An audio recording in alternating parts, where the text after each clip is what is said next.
بسم الله الرحمن الرحيم تبارك الذي بيده الملك وهو على كل شيء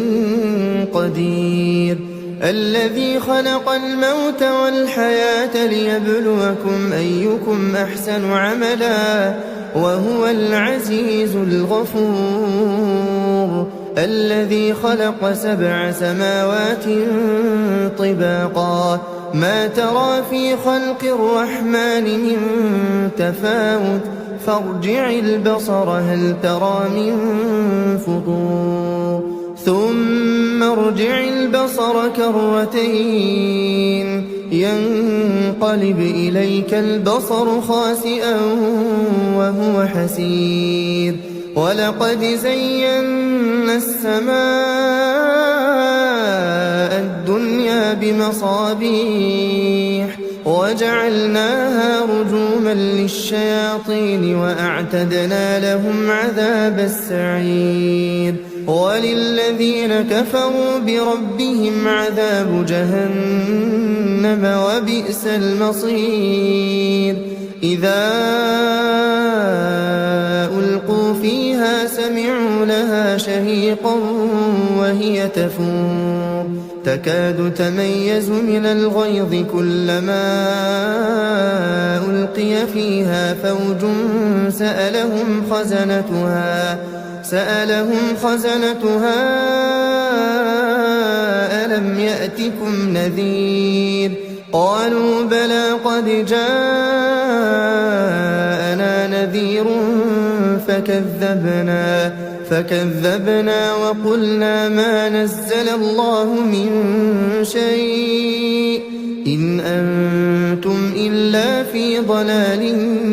كبير وقالوا لو كنا نسمع أو نعقل ما كنا في أصحاب السعير فاعترفوا بذنبهم فسحقا لأصحاب السعير إن الذين يخشون ربهم بالغيب لهم مغفرة وأجر كبير وأسروا قولكم أو اجهروا به إنه عليم بذات الصدور ألا يعلم من خلق وهو اللطيف الخبير هو الذي جعل لكم الأرض ذلولا فامشوا في مناكبها وكلوا من رزقه وإليه النشور أأمنتم من في السماء أن يخسف بكم الأرض فإذا هي تمور أم أمنتم من في السماء أن يرسل عليكم حاصبا فستعلمون كيف نذير ولقد كذب الذين من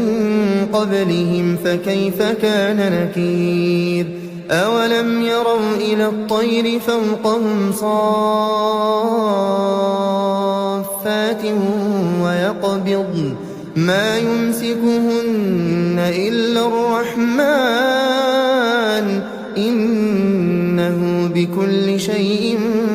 بصير أمن هذا الذي هو جند لكم ينصركم من دون الرحمن إن الكافرون إلا في غرور أمن هذا الذي يرزقكم إن أمسك رزقه بل لجوا في عتو ونفور أفمن يمشي مكبا على وجهه أهدى أمن يمشي سويا على صراط مستقيم قل هو الذي أنشأكم وجعل لكم السمع والأبصار والأفئدة قليلا ما تشكرون